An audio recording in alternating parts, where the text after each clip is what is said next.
Buenos días, muy contenta de estar acá, haber llegado. También yo pido disculpas por la demora y efectivamente nos pareció que un tema con el que podíamos comenzar para darle un paraguas, digamos, al resto de la temática que se va a abordar, es este de qué dice la Corte Interamericana de Derechos Humanos en cuestiones de género. Algo de esto yo ya dije en una conferencia no hace mucho tiempo, organizada también por otro organismo del gobierno de la ciudad. Pido disculpas a los que estuvieron allí. Hay un español que dice que una buena conferencia recién se amortiza a la 9ª vez. Yo no sé si esta es una buena conferencia. He tratado de ponerle algunos otros toques para no repetirla igual, porque soy de las que también se aburre repitiendo siempre lo mismo, ¿sí? Bien, entonces, este tema es muy importante, la Corte Interamericana lo considera muy importante y parece que la gente también, en la mayoría de las sentencias que vamos a mencionar, siempre ha habido una presencia cuantitativa y cualitativamente muy importante de estos señores que se llaman amicus curiae. Para los que no son abogados y están acá, ¿quiénes son esos señores? Bueno, esos señores pueden ser personas individuales, normalmente son asociaciones que cuando se plantea un tema que va más allá del interés de las partes, ¿sí? Se presentan a juicio, dan sus opiniones.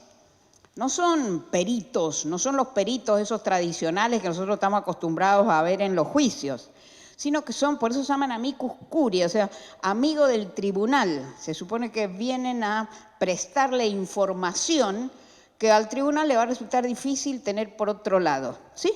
Entonces, es muy significativo que, como digo, en la mayoría de las sentencias que nosotros vamos a mencionar, siempre ha habido una gran participación de estos amigos curiae o amigos curiae, como ustedes quieran decirlo en latín. Ya no nos gusta hablar en latín, decimos amigos del tribunal, pero tampoco la expresión, no hemos encontrado todavía en castellano una palabra muy acertada para esto, por eso la sigo poniendo así.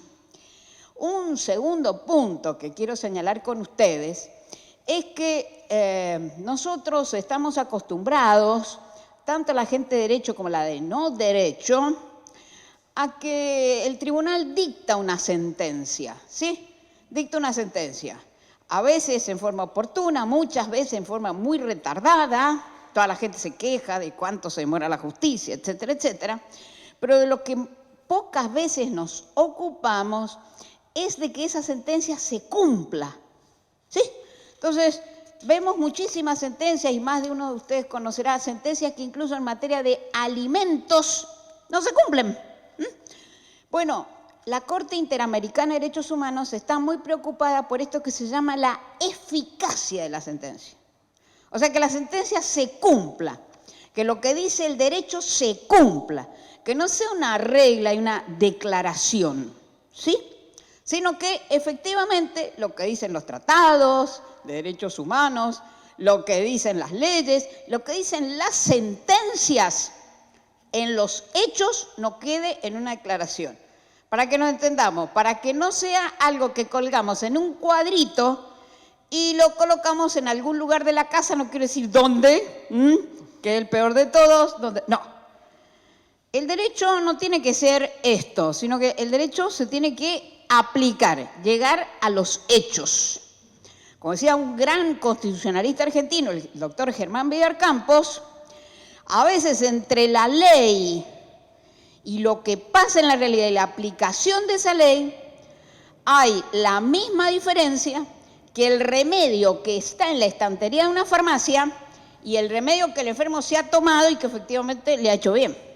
Si el remedio está ahí en la estantería, no nos sirve para nada. Tenemos que tomarlo y tiene que ser eficaz para el problema que nosotros tenemos. Entonces, la Corte está muy preocupada por la eficacia del derecho.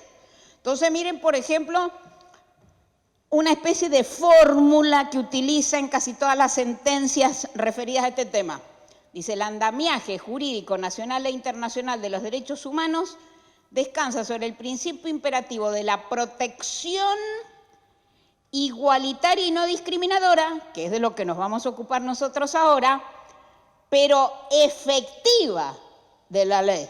No solamente la declaración de que tiene que ser igualitaria, no discriminadora. Tiene que ser efectiva, siempre dispuesta a la eficacia. Voy a dar un ejemplo de cómo se preocupa la Corte Interamericana de esa eficacia.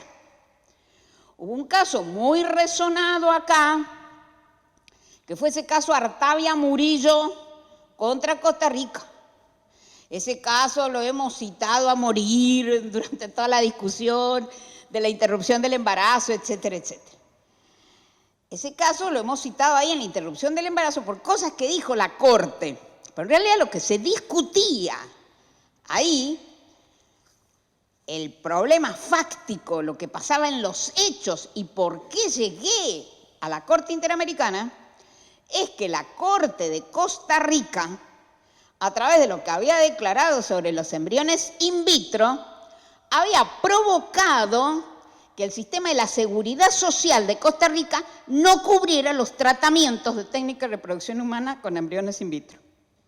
Ese era el efecto práctico de esa sentencia. La seguridad social no lo cubrió más, porque a la Corte de Costa Rica se le ocurrió decir que los embriones in vitro tenían la protección a la vida que establece el artículo 4 de la Convención Interamericana de Derechos Humanos. Por lo tanto, si por cualquier razón teníamos que llegar a destruir esos embriones in vitro, supongamos porque la gente que se había sometido a ese tratamiento ya había sido exitoso, tenía un hijo, bueno, y esos 5 o 6 que quedaban ahí, ¿qué hacíamos con esos? Entonces, dice la Corte, es probable que algún día se tengan que destruir. No se pueden destruir, porque esos embriones in vitro están protegidos por el artículo 4 de la Convención. Eso es ilegal, eso es contrario a los derechos humanos. Entonces el sistema de la seguridad social de Costa Rica dijo, ¿cómo voy a estar protegiendo con la seguridad social, cubriendo un tratamiento que según la Corte de Costa Rica viola los derechos humanos? ¿Se entiende? Entonces dejaron de cubrir, ¿sí? Cuando esas personas que quedaron sin esa cobertura fueron a la Corte Interamericana de Derechos Humanos y la Corte señaló el error que había cometido la Corte de Costa Rica, con esa teoría que había sostenido, obligó a Costa Rica a dictar normas conforme lo que ella había expresado en esa sentencia Artavia Murillo sobre cómo se protegen los embriones in vitro y hasta dónde se protegen. Y entonces le dijo a Costa Rica, usted tiene que dictar una normativa que responda a estos cánones que obviamente suponen también la cobertura de esos tratamientos. ¿Sí? No había manera que Costa Rica dictara esa ley. En el Congreso no dictaban esa ley. La Corte de Costa Rica seguía resolviendo los casos de amparo en contra de lo que había dicho la Corte Interamericana.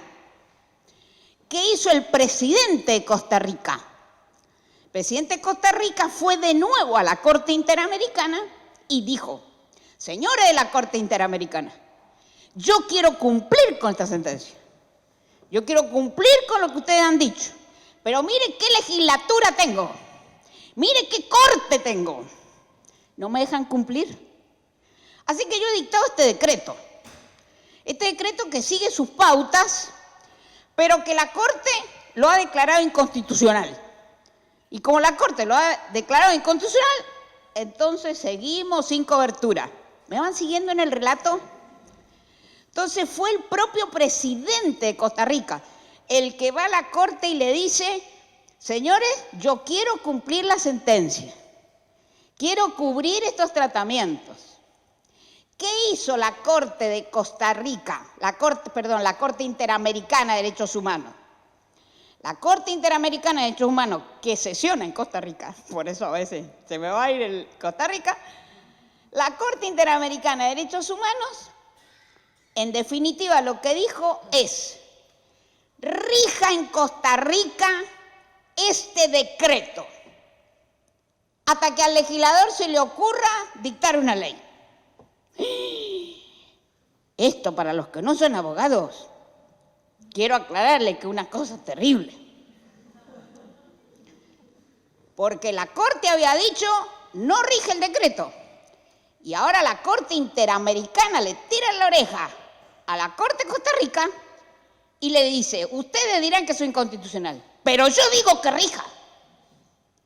Digo que rija para que se cumpla lo que yo dije. O sea, no es cuestión de que vengan acá al sistema interamericano, yo digo cosas y después ustedes hacen y deshacen como se les da la gana. Si vinieron acá, la sentencia que yo dicté, eso se va a cumplir. Y acá hay un señor presidente que quiere cumplir y otros que no quieren cumplir. Así que apoyo al señor presidente, rija ese decreto en el orden interno. Eso ya es terrible. Pero no solamente eso. Costa Rica aprendió la lección. Y el propio gobierno de Costa Rica, después de esta sentencia que en el 2016 había dictado la Corte Interamericana y que termina con un arreglo, en definitiva, no llegó la sangre al río, se arreglaron y tal. Pero el propio gobierno le dijo a la Corte Interamericana, vengan a controlar cómo estamos cumpliendo. Y fue la Corte de Costa Rica a mirar cómo están funcionando los laboratorios, cómo se cubren, cómo está la cobertura. O sea que lo que dice, lo que dijo, se cumple. Y fueron esos jueces de la Corte Interamericana a ver que efectivamente eso se cumplía. ¿Se entiende? Entonces, normalmente nosotros en el derecho interno no hacemos esas cosas. Normalmente en el derecho interno el juez dicta la sentencia y después para ejecutarla, bueno, it's not my business. Esto es de otro, que se ocupe otro. La Corte Interamericana, por el contrario, está preocupada por esto que se llama eficacia de la decisión. Y a mí me parece muy bien porque derechos humanos declarados, pero que no son eficaces, lo único que generan es desconfianza en el sistema jurídico. Y que la gente haga lo que está haciendo hoy acá, interrumpiendo el tránsito, protestando, etcétera, etcétera, y que el resto no pueda hacer lo que tiene que hacer. Cuando el sistema jurídico no funciona, la gente va a los hechos. Y nosotros, la gente que hemos dedicado nuestra vida al derecho, lo hacemos pensando que este medio pacífico de resolución de los conflictos es el que nos permite vivir a todos. Pero si lo único que hacemos es declarar, entonces el derecho tampoco sirve para resolver los conflictos pacíficamente como nosotros creemos. Ahí tienen toda la noticia de cómo la Corte Interamericana fue y revisó y controló efectivamente que la sentencia se cumplía y que las coberturas se daban. Bueno, entonces tenemos primero una gran participación de la comunidad en estos procesos a través de estos amigos del tribunal. Segundo, esta preocupación por la eficacia que acabo de mencionar. Ahora vamos a entrar al punto central, que es esto de la igualdad y la no discriminación.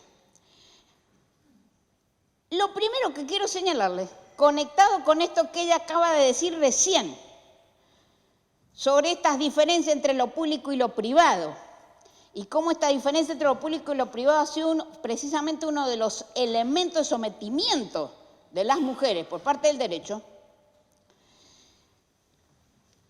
Hay una cosa muy importante que ha reconocido la Corte Interamericana en una opinión consultiva que emitió a fines del año 2017. La Corte Interamericana ha dicho expresamente algo que mi querida amiga Encarna Roca, que es la vicepresidenta del Tribunal Constitucional Español, viene diciendo hace mucho tiempo. ¿Qué es eso que se viene diciendo y conectado con esta idea recién de las palabras inaugurales? La familia, o sea, este núcleo privado, ha sido el espacio donde las mujeres hemos sido más discriminadas. ¿cómo es esto? ¿Y esta mater? ¿Y esta naturaleza? ¿Y esta Pachamama?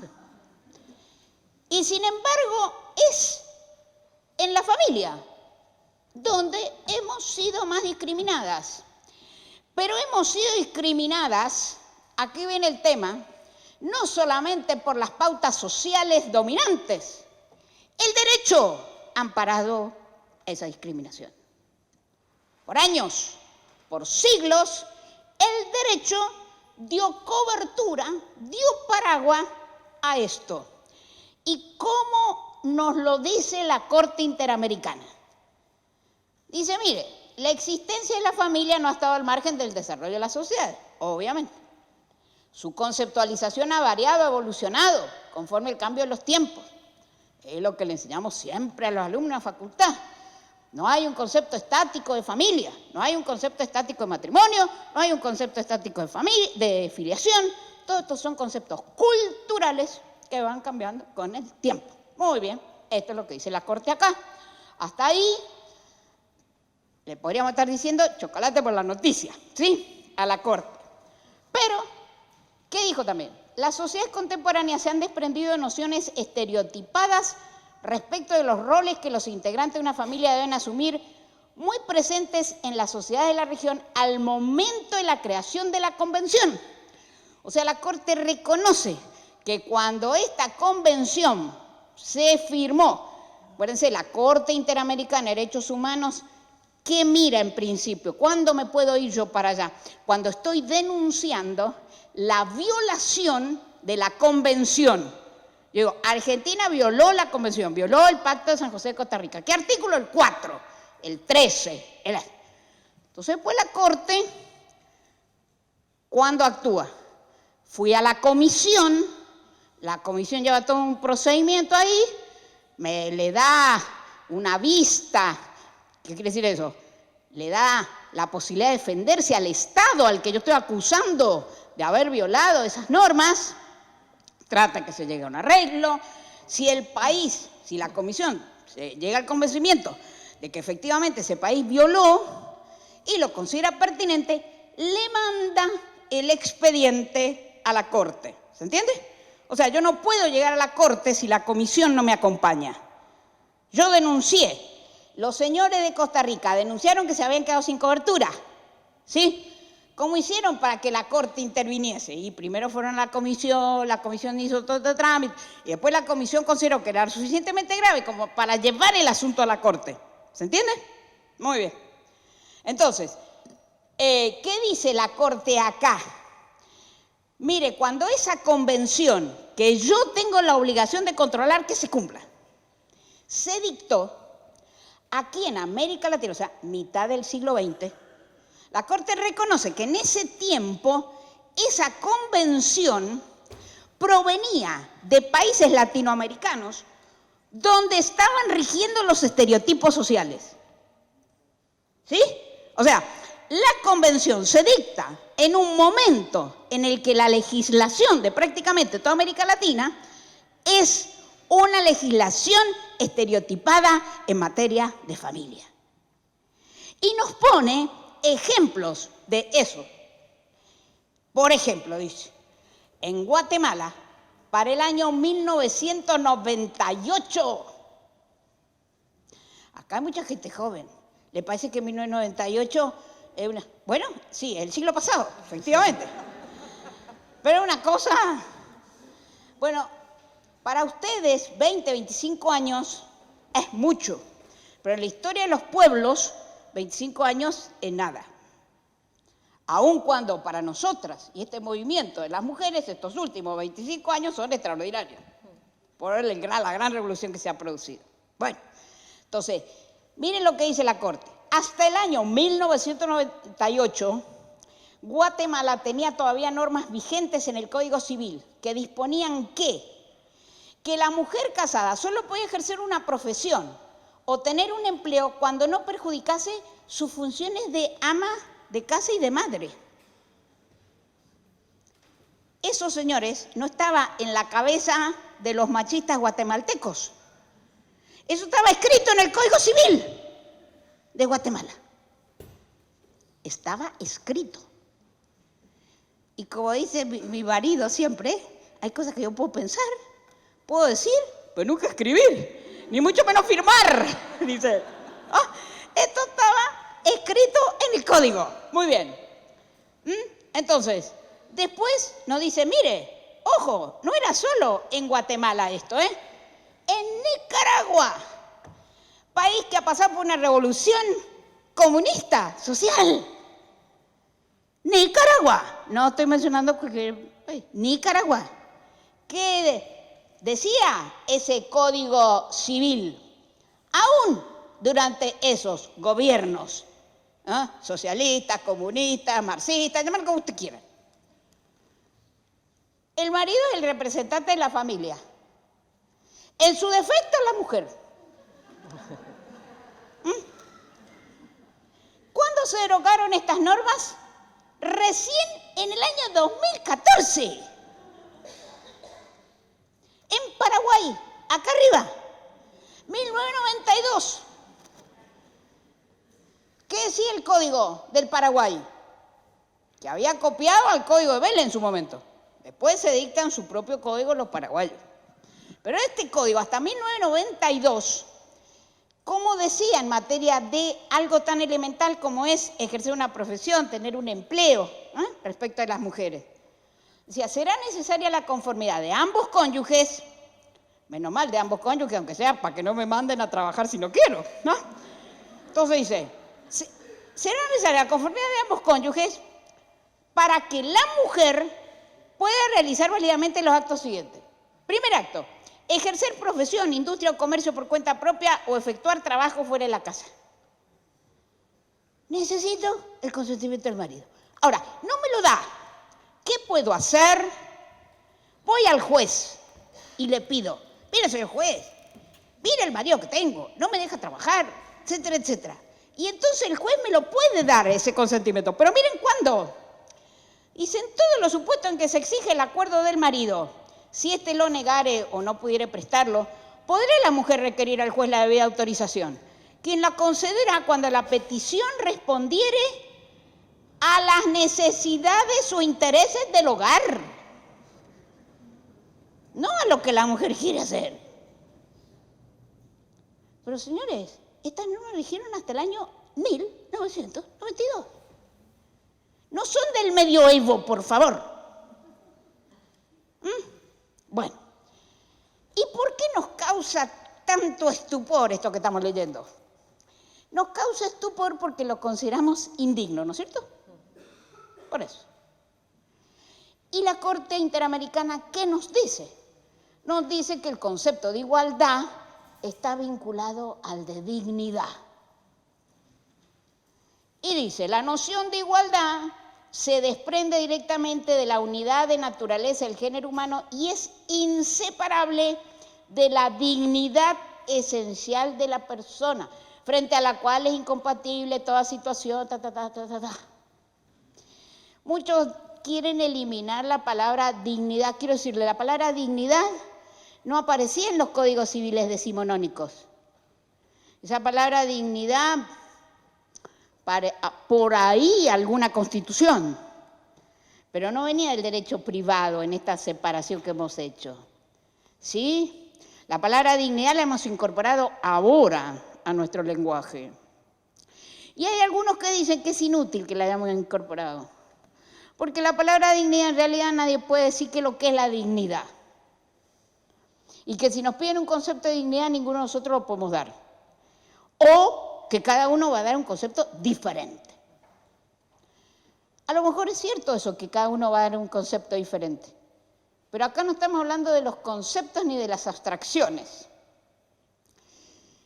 Y tratándose de situaciones particulares, la mayoría de nosotros va a estar de acuerdo sobre qué son situaciones indignas. No podemos definir a lo mejor la dignidad, pero ¿qué es lo que es indigno? Eso nos ponemos de acuerdo la mayoría. Y por eso cada artículo que yo iba leyendo acá era este rumor. Aunque voy a contar una anécdota que le conté a la querida colega acá. algunos no se dan cuenta de eso. La semana pasada, en esta universidad, en un curso de posgrado de Derecho Constitucional, al que me siento muy honrada, fui invitada por el doctor Sapsay. Siempre me invita todos los años, vengo a dar una clase. Entonces estamos hablando de estos mismos temas.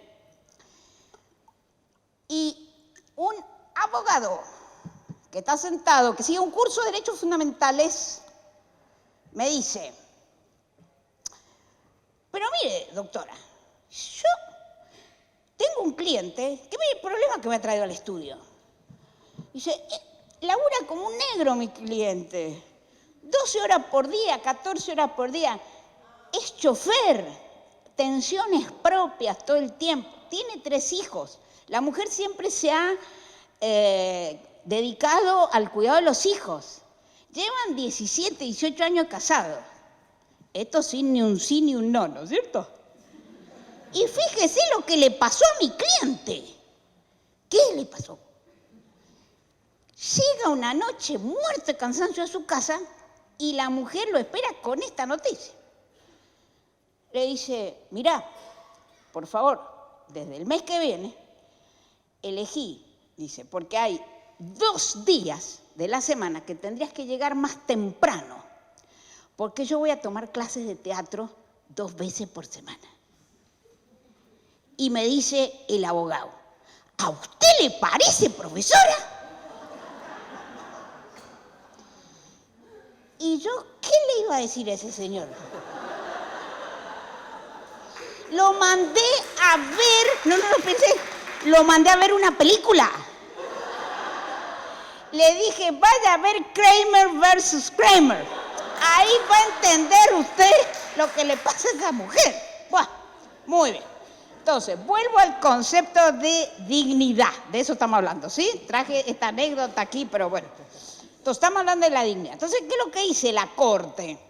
La Corte dice, en la actual etapa de la evolución del derecho internacional, el principio fundamental de igualdad y no discriminación ha ingresado en el dominio del jus cogens. Otra vez una expresión latina. ¿Qué es lo que quiere decir? De este derecho que es para todos, ¿eh? Un derecho uniforme, un derecho del que no podemos salir. Dice, sobre él descansa el andamiaje jurídico, orden público nacional e internacional y permea todo el ordenamiento jurídico. ¿Qué queremos decir con esto que permea? Nosotros en la facultad, ¿cómo nos enseñaron? La Constitución en la cúspide de la pirámide. No es cuestión de que esté en la cúspide. Tiene que bajar. Tiene que contaminar. Todo el derecho que viene abajo tiene que estar permeado. Eso es lo que quiere decir. ¿Sí? Porque arriba yo puedo estar muy arriba y no sirve para nada. Como aquel viejo dicho que se dice de los libros. ¿Eh? Que no se enojen los que están en la función pública. Yo estuve 26 años. Que mientras más arriba se llega en la función pública, te pasa como esos libros de las bibliotecas. Los más viejos, los que nadie consulta ni nada, los ponen allá arriba. El resto viene abajo. Bueno, entonces, hay que reírse también. Hay que tener un poco de humor. Bueno, entonces, para la Corte, igualdad unida al concepto de dignidad. Pero igualdad, como ha dicho nuestra Corte siempre, igualdad de los iguales. No puedo tratar igual a los desiguales. No puedo mirar las cosas sin advertir que tengo frente a mí las diferencias. ¿Sí? Esas diferencias van a ser inconstitucionales en cuanto se hagan sobre pautas que son discriminadoras en la sociedad. Pero si no, no van a ser. ¿Y cuáles son esas pautas discriminadoras? Ella recién dijo, junto al sexo, dijo ella, pueden aparecer las razas, todo esto que hay una intersección, ¿sí?, de elementos. Entonces, ¿qué dice la Corte? Dice, no toda diferencia de trato es discriminadora, sino toda aquella que se basa en criterios que no pueden ser racionalmente apreciados como objetivos y razonables. Y hay muchos acá que están pensando en un mal juez Y están diciendo, ¿y qué será todo eso? Porque para ese juez puede ser muy razonable lo que viene y le cuenta ese abogado que le dijo que la mujer. No hay que tener miedo. El derecho no se puede mover con pautas que solamente tienen un significado para todo el mundo.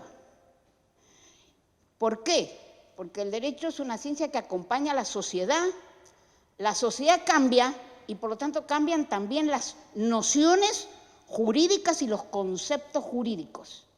Y gracias a eso, a ese cambio, a esa mirada, a todos nos pareció irrazonable que este hombre le prohibiese a la mujer ir a tomar las 2 horas de clase de teatro por semana. Si no fuera cambiable,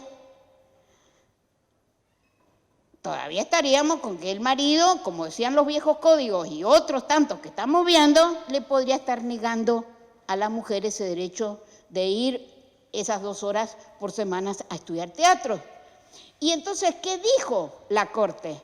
Mire, las pautas que fija el artículo 1.1, que llamamos cuáles son, no son las únicas, no constituyen un listado taxativo o limitativo, sino meramente enunciativo, porque con el andar del tiempo, esas pautas también pueden irse modificando. ¿Cuáles son esas pautas? Acá se habla de la raza, el color, el sexo, el idioma, la religión, las opiniones políticas o de cualquier otra índole, origen nacional o social, posición económica, nacimiento o cualquier otra condición social. Pero hoy tenemos los trans, tenemos los inter, tenemos toda una serie de pautas que en ese momento no se pensaban. La Constitución de la Ciudad de Buenos Aires habla de orientación sexual. ¿Antes qué decíamos nosotros? Decíamos sexo. ¿Género? No. Esa palabra género, ¿cuándo empieza a hablarse del género? Se empieza a hablar del género precisamente en congresos, jornadas internacionales donde se hablan de los problemas de la mujer. Y entonces, recién en el año 2004, el comité que hace seguimiento de cómo se aplica la Convención Internacional de No Discriminación contra la Mujer, esta que conocemos con las letras en inglés, CEDAW, ahí el comité, año 2004, recién utiliza, por decirlo de alguna manera, oficialmente, formalmente, esta famosa palabra género.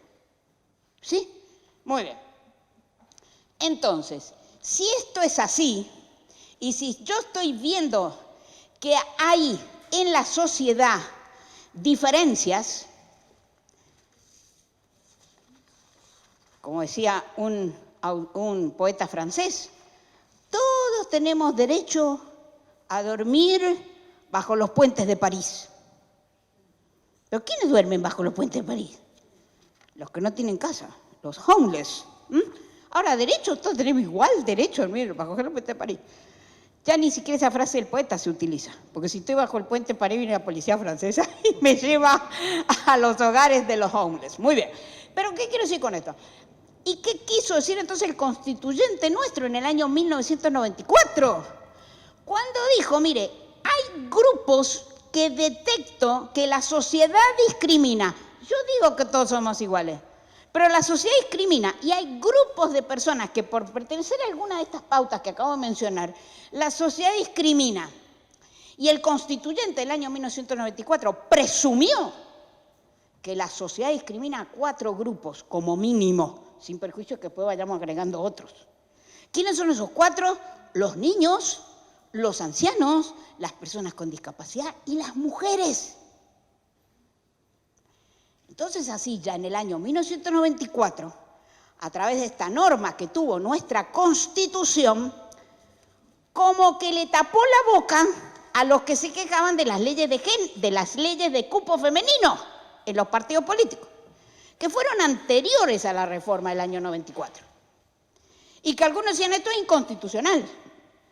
Pero ahora, ¿qué nos dijo la Constitución? Además de algunas normas de carácter transitorio que tuvo, Dijo, señores, las mujeres las presumo discriminadas.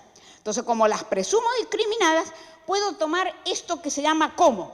Acciones positivas. Acciones positivas. Y esto que parece una norma destinada al legislador, como decía aquel gran constitucionalista Germán Vidal Campos, no está destinado solo al legislador, está destinado al ejecutivo, al juez, al administrador, a todo el que tenga función pública que tenga que llevar adelante. Muy bien, entonces, ¿qué dice la Corte? El principio de igualdad y no discriminación no sufre lesión o merma cuando se brinda trato diferente a personas cuya situación lo justifica, precisamente para colocarlas en posición de ejercer verdaderamente los derechos y aprovechar auténticamente las garantías. La desigualdad real, la marginación, la vulnerabilidad, la debilidad deben ser compensados con medidas razonables y suficientes que generen o auspicien condiciones de igualdad y ahuyenten la discriminación en la mayor medida posible. Y aquí me viene otra palabra que no estaba en los códigos civiles decimonónicos tradicionales. La palabra vulnerabilidad. Esta era una palabra que parecía ajena al derecho. Vulnerabilidad. Eso viene de la sociología, de la psicología. Y no, nos hemos dado cuenta que también tenemos que incorporarla al derecho esta palabra, no es ajena. Y por supuesto, un elemento fundamental para estas acciones positivas es detectar esa situación de vulnerabilidad. Entonces, ¿qué dice la Corte en materia de mujeres, por ejemplo? El solo hecho de que una o varias mujeres hayan sido víctimas de hechos atentatorios de derechos humanos no significa que tales conductas en sí mismas sean discriminadoras en perjuicio de las mujeres. No toda violación de un derecho humano cometida en perjuicio de una mujer conlleva necesariamente una violación de las disposiciones de la Convención Belén do Pará. Es menester que la condición de especial vulnerabilidad por el hecho de ser mujer haya sido el presupuesto de esa transgresión. ¿Cuándo dijo eso la Corte Interamericana? Que ya las miro a ustedes y dicen, pero esto en contra de las mujeres. No es en contra de las mujeres esto que acaba de decir la Corte. La Corte dijo esto en un caso de violación al derecho a la libre expresión, artículo 13 de la Convención. Un hecho que había ocurrido en Venezuela. Entonces, el gobierno venezolano había perseguido a un grupo de periodistas, entre los que habían mujeres y hombres. Salieron lesionados mujeres y hombres, todos por igual. Los persiguieron por la misma razón, estaban todos juntos. Entonces, ¿qué dijo la Corte? Mire, hay muchos casos en los que yo voy a traer Belén do Pará acá para analizar. Este no es el caso. Este no es el caso para aplicar Belén do Pará. Porque acá no es que se atacó a las mujeres por ser mujeres y por su especial situación de vulnerabilidad. Salieron igual lesionados, hombres, mujeres. Esto me parece muy importante. Porque tiene razón la Corte. A lo mejor este caso les puede resultar a ustedes dudoso, pero pongo este ejemplo. Una mujer propietaria de grandes campos de extensión, provincia de Buenos Aires, Entre Ríos, ubíquenlo donde quieran, tiene que iniciar una acción reivindicatoria, para los que no son abogados, una acción donde estoy invocando mi derecho de propiedad sobre ese inmueble, extenso, riquísimo, etcétera, etcétera, contra ocupas, contra las señoras que se metieron ahí. Son hombres los que están metidos ahí, son puesteros, crían cerdo, cualquier cosa. Esa mujer que inicia ese juicio, por el hecho que estamos en un juicio donde hay una mujer, no puedo estar aplicando las pautas de protección a las mujeres, ¿se entiende? Porque esa mujer no está en situación de vulnerabilidad. Al contrario, en esta situación que estoy poniendo, ella es una mujer, pero a lo mejor los que están en condiciones de vulnerabilidad son esos pobres que no tienen ni a dónde llevarse las gallinas. ¿Entienden? Entonces, esto es muy importante lo que dice la Corte. Nosotros no nos tenemos que creer que cada vez que hay una mujer en un juicio, chau, voy a aplicar toda esta legislación de acción positiva en favor de las mujeres. La Corte nos enseña que esa discriminación tiene que haberse producido porque es mujer, porque es mujer o porque la afecta en forma desproporcionada. La afecta en forma desproporcional. Hay algunos casos que son dudosos. Por ejemplo, este caso que se resolvió aquí en Rosario, una mujer que mata a un hombre. La mujer dice que ha habido un problema de género porque el hermano de ese hombre que terminó muerto ejerce presión y es violento contra su mamá y contra ella misma. Entonces, cuando la condenan, le dice el tribunal, no me venga con esa cuestión de género, porque este no era el que la violentaba a usted, este es hermano del que la violentaba, ¿se entiende? Entonces el tribunal dice, no aplico toda esa legislación de género. Nosotros no tenemos el expediente para ver si el tribunal está errado o no, pero parece que el tribunal no tuvo en cuenta algunos elementos que podrían determinar el error del razonamiento judicial. No digo que sea erróneo, porque no he tenido el expediente en la mano. Digo que no se sabe hasta qué punto ese que resultó muerto venía o no en apoyo del hermano, que era el que ejercía violencia. No lo sabemos eso. ¿Por qué diablo estaba ese ahí? Además, esa mujer estaba en especial situación de vulnerabilidad porque tenía nada más que 18 años cuando ocurrió el hecho. ¿Sí? Cuando la detienen, estaba embarazada. Transcurre la totalidad de su embarazo en prisión. Convive en la cárcel hoy con su hijo. Todos temas y pautas que hacen referencia a situaciones de vulnerabilidad de la mujer. Entonces, no sabemos si está bien la sentencia, pero lo que sí queremos tener y transmitirles es que no porque haya una mujer implicada en un proceso, chau, viene toda la legislación a favor de la mujer. No, bien.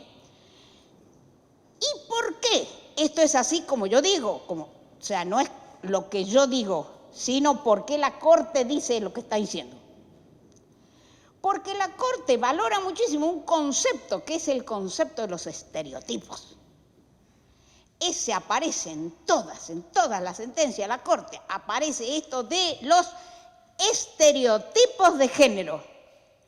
Y cuando ve que se da ese estereotipo, ahí es donde considera que la mujer sufrió especial vulnerabilidad. Y ahí es donde va a decir, viene toda esta catarata de leyes y de tratados y de todo esto que protegen a las mujeres. El estereotipo es el que está mostrando la vulnerabilidad. ¿Me van siguiendo en el razonamiento? O sea, como a mí me resulta difícil muchas veces probar el viejo régimen procesal, lo que nos enseñaban a nosotros en la facultad, ¿qué era? El que no prueba lo que tiene que probar es vencido en juicio. ¿Prueba o sucumbe? ¿Sí? Si no prueba, perdés el juicio. ¿Cuántos de ustedes escucharon decir, ¿y por qué perdés el juicio? Porque no pude probarlo. ¿Sí? Entonces es muy importante. Entonces la Corte, ¿qué es lo que dice? Mire, cuando yo encuentro los estereotipos, de ahí no necesito una prueba exacta. Voy a derivar que existió esa discriminación de la existencia de los estereotipos. ¿Y qué es lo que es un estereotipo de género? Entonces la Corte dice que un estereotipo de género se refiere a la preconcepción de atributos o características poseídas o papeles que son o deberían ser ejecutados por hombres y mujeres respectivamente.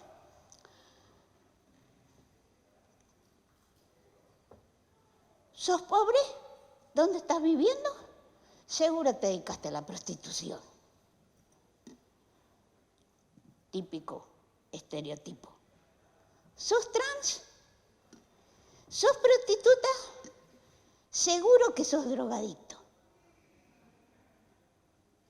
Y eso lo dicen, lo piensan, lo dicen y lo escriben muchos jueces.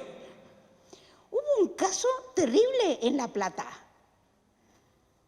Unas mujeres trans son detenidas ejerciendo la prostitución. El juez las detiene, eran peruanas, y entonces miren entre los argumentos que utiliza el juez. Y estas prostitutas que venden drogas, encima de todo le hacen competencia desleal a las verdaderas prostitutas que no venden drogas. Señores, eso está escrito en una sentencia, ¿eh? No me lo inventé yo. Bueno, es para darle un ejemplo de lo que son los estereotipos. Sí, muy bien. Entonces, los estereotipos, dice la Corte, son muy negativos para la investigación de los ataques a los derechos humanos. Policías, jueces que se manejan con estos estereotipos no saben investigar la violación de los derechos humanos. Fracasan esas investigaciones por los estereotipos que dominan a estas personas. Entonces, ¿qué dice la Corte? Dice los estereotipos que se refieren, en fin, como era la preconcepción de sus atributos, ¿sí? Es particularmente grave cuando se reflejan implícita o explícitamente en políticas y prácticas, particularmente en el razonamiento y en el lenguaje de las autoridades estatales. La Corte ha identificado, reconocido, visibilizado, rechazado estereotipos de género que son incompatibles con el ejercicio de los derechos individuales. Y pone este ejemplo, en este caso que estamos analizando, que es el caso Ramírez Escobar. Ramírez Escobar es el caso de dos niños, ¿sí?, guatemaltecos que han sido adoptados por un sistema de adopción internacional que existía en Guatemala por ese tiempo, que permitía la adopción privada, si ustedes quieren, a través, ¿sí?, de los notarios. Era un trámite privado. Ahí se hicieron cada cosa terribles. Entonces esta familia Ramírez Escobar es la que sufre uno de los tantísimos casos de esas adopciones internacionales ilegítimamente llevadas adelante. ¿Qué había pasado acá? Una vecina llama a los servicios sociales. ¿Qué pasó con la doctora? ¿Viene o no viene? Está viniendo. Ah, está viniendo. Bueno, cuando ella venga vamos a cortar rápido la conferencia nuestra. Esta mujer, ¿no es cierto?, tiene estos dos niños. Una vecina llama y dice, mire, esta mujer deja abandonado, se va a trabajar y deja abandonados los hijos, ¿sí? Por lo tanto, vengan porque estos chicos, o sea, en lugar de ser esa buena vecina que entra a la casa y ve y dice, ¿qué pasa con estos chicos? Te voy a dar la leche si tu mamá se tuvo que ir rápido, etcétera, etcétera. Ah, no, denuncia que los chicos se han ido y que ella no le ha dado el desayuno. Entonces, cuando vienen,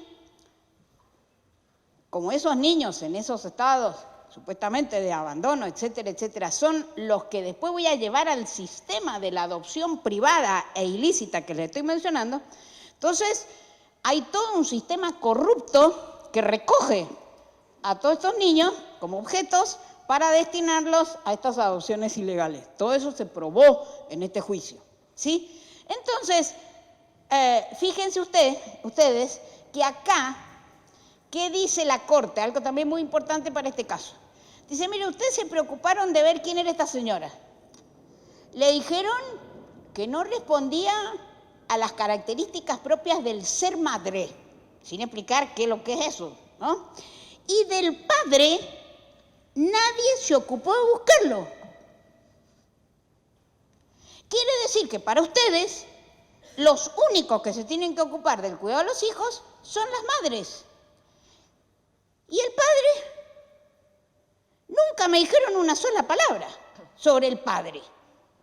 Se están moviendo con estereotipos que es que de los niños se ocupan solo las mujeres. ¿Y por qué? De hecho, ¿cómo termina este juicio?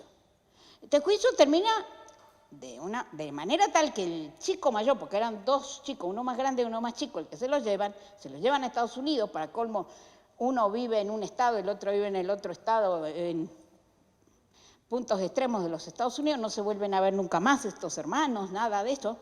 El mayor, que recuerda todo lo que le ha pasado en Guatemala, vuelve a Guatemala. ¿Y con quién se junta? Con el padre, no con la madre.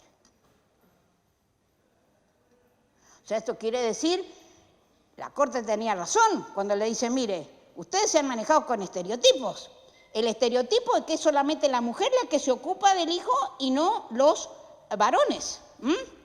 Entonces, en este otro caso, también contra Guatemala, ¿de dónde saca los estereotipos la Corte? Que los informes de los funcionarios públicos aquí hacían referencia a la forma de vestir de la víctima, su vida social y nocturna, sus creencias religiosas, así como la falta de preocupación o vigilancia por parte de su familia. Y con eso son una víctima que no necesita protección. Y por favor, esto no es solo de Guatemala. Acá, cuando muere una prostituta en la calle, la policía se mueve con estos mismos estereotipos, El lenguaje estereotipado como manifestación. Fíjense, dice, los informes locales mencionaban que cuál era el perfil de la víctima, correspondía al de las pandillas y al de una prostituta, cuya muerte, en consecuencia, debe investigarte. Se sospecha que la señora Gutiérrez se encontraría en el lugar donde sostenía relaciones amorosas con sus amantes, siendo esta insaciable sexualmente, derivando de la investigación un presunto crimen pasional. Sobre los crímenes pasionales, la Corte sostiene hoy, después de haber recibido muchísimas pericias, que la propia noción de crimen pasional es discriminadora y que no debe usarse. Porque cuando yo digo crimen pasional, ya estoy justificando porque la mataron a la víctima. Entonces la Corte viene rechazando esta noción de crimen pasional. Muy bien, vamos a pasar de todo esto. Entonces, llegamos acá ya a un tema que parece que por el momento no tiene solución, que es el de la violencia de género. Entonces, ¿qué dice la Corte sobre la violencia de género? Que la violencia contra la mujer es una forma de discriminación que impide gravemente que goce de derechos y libertades igual que los hombres. Que en los conflictos armados, piensen ustedes todos estos casos que le han llegado a la Corte Interamericana de Colombia, de Guatemala, de El Salvador, ahí es donde la mujer más sufre. Entonces dice, los conflictos armados perjudican a hombres y mujeres, ricos y pobres, pero lo hacen de manera diferente, según sus posiciones sociales y los roles de género. La vulnerabilidad afecta con especial fuerza a mujeres cabezas de hogar. Ellas representan más de la mitad de la población desplazada. Pero reconoce, entonces, aquí la Corte algo muy importante respecto de los estados. Estas pautas, dice, una cultura cuya piedra angular es la inferioridad de las mujeres, fuertemente arraigada en los estereotipos, no se modifica de la noche a la mañana. ¿Qué quiere decir esto? ¿Por qué es importante lo que acaba de decir la Corte? Lo dice porque la violación a un derecho, la vida, la salud, etcétera, etcétera, puede provenir de un particular, ¿sí? Puede provenir de un particular. ¿Cómo regla? Cuando yo voy al sistema interamericano, no es lo mismo que cuando voy a la justicia acá. Cuando voy al sistema interamericano, lo que le estoy diciendo al sistema interamericano es el Estado, Argentina, Guatemala, Costa Rica, no me protege. ¿Sí? Eso es lo que está diciendo. Mire, a mí me violaron este derecho humano que es a la vida, a la salud, etcétera, etcétera, pero yo no lo estoy denunciando al que me causó las lesiones, al médico que hizo mala praxis. A ese lo denuncio en un juicio acá. Pero para ir para allá, tengo que decir cómo está el Estado involucrado. Porque al que voy a denunciar es al Estado. ¿Me siguen? Entonces, como el que voy a denunciar es al Estado, cuando el hecho originario proviene de un particular, tengo que explicar de qué modo el Estado está involucrado, porque si no, no puedo entrar al sistema interamericano. A ver, si yo estoy en una plaza pública, sentada, manejando mi celular porque me estoy comunicando con la amiga que está allá, que acá, viene uno y me roba el celular. Por supuesto que ha violado mi derecho a propiedad, Por supuesto que el derecho a la propiedad no solamente está en la Constitución, sino que está también en los tratados. Nosotros lo tenemos en la Convención Interamericana. La Convención Europea originariamente no tenía el derecho de propiedad. Después vino el protocolo número 1. Yo no puedo llegar con ese hecho a la Corte Interamericana. Porque el Estado, señores, no puede estar al lado mío en cada cosa.